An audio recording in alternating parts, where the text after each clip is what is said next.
Hi, beautiful being. I've been working with couples this week, and there is a dynamic I want to share with you in the hope that if you're in a relationship and you're finding it really difficult to connect meaningfully, that this might give you a space to move through. So a lot of the couples that I'm seeing at the moment are really struggling to stay in a present moment. And what's happening is they are referring to things that happened in the past events, but each part of the couple are putting their own perspective or lens on what happened. So out of that difference in perception, conflict arises. And the conflict is really impossible to resolve. Because if you think about it, if an event happens in the relationship, say for example, the garbage gets forgotten to be put out, and it's just say we're in like a married partnership here, and the man, the husband forgot to do it. So the reality is the garbage didn't get put out. The story around why it didn't get put out will vary for both parties, the husband and the wife. And that is the source of conflict, because it doesn't really matter what actually happened. The perception is the gateway to conflict, which is the gateway to an emotional reaction.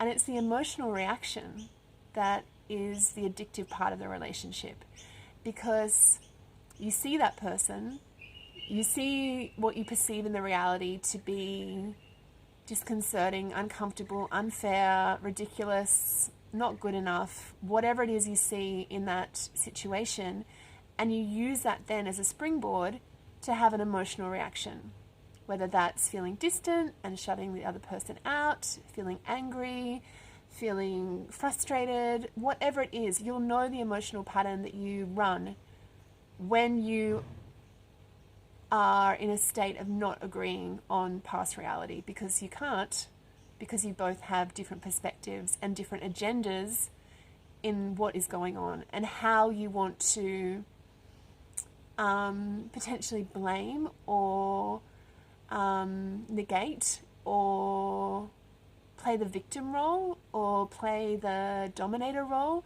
or whatever role and whatever path you're trying to play, that will come out in your perception of that reality. So what I'm inviting couples to do, and what I'd like to invite you to do if you're in this situation, is to literally take a break from talking about events in the past.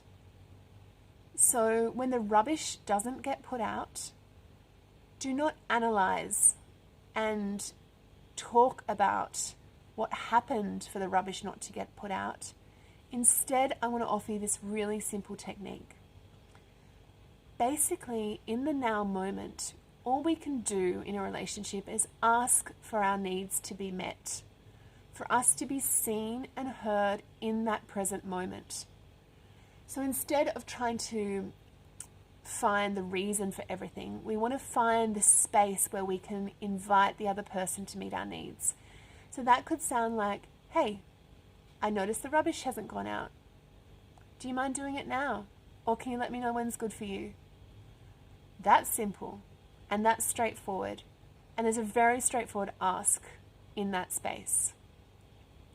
So what I want you to challenge yourself to do is to consider the situation and to consider what need you'd like to have met in the situation without referring to the past. Now, you'll need your partner on board for this, because they'll need to know how to play along. Otherwise, they will be tempted in that question of, would you mind doing it now or at a time that suits you, go into the past story of why they didn't do it, why they don't want to do it, whatever that is. So maybe share this video with them and allow them to sit with you and take the time to go present. to go in the now about these situations, to instead of dredging up the past confusion, just be in the now of what you really need. So another example could be you might need some help with the kids. So instead of going in with, I'm so tired, I'm so overwhelmed, I don't get this, I don't get that, I have no time and space, you know, you haven't looked after the kids for such and such, or whatever it is, the history of the whole expression. Instead, just go in the moment and say, hey, I'm just feeling a little overwhelmed. I'm wondering whether it'd be cool if you just hung out with the kids for a bit while I go for a walk. Present moment request, present moment acknowledgement of emotions, and then you're just inviting them to come into the moment and meet you, instead of the whole story that just brings up an emotional reaction and disconnection. Because what you'll find is your partner wants to help you, and you want to help your partner. You don't want conflict, but you're addicted to it because it provides the emotional release that you're looking for. So just be conscious of that. Be conscious that you're looking for a stress relief in the anger, or you're looking for an emotional connection, but through a negative emotion. And through that space, understand that you can create connection in the now and ask for your needs to be met. And then have space for more expansion in the relationship, more connection, more care, more respect, more love. So I invite you to consider that now moment request as opposed to dredging up the past. Part 2 is if you hear a no, because it can be really disconcerting when you finally got the impetus up to invite your partner to meet you, and then you hear a no. A no, at the heart of it, is that person meeting their needs, not yours in the moment. So it can hurt to hear it, but if they're truthfully saying, no, I can't meet you on this, then you need to find another way to get your needs met beyond that person. Going into an emotional response in that space is only really going to leave you feeling less than great, in fact horrible. So if the no is there and it's legitimate, that person's choosing to meet their needs over meeting your needs in that moment. If this is a long-term typical behavior, then I'd be inviting you to consider the level of cooperation in the relationship and how that feels for you. But if it's just one of those things that happen because your partner has something else they really need to do or prefer to do in that moment, we need to honor that. And giving space to a no and honoring a no is respect.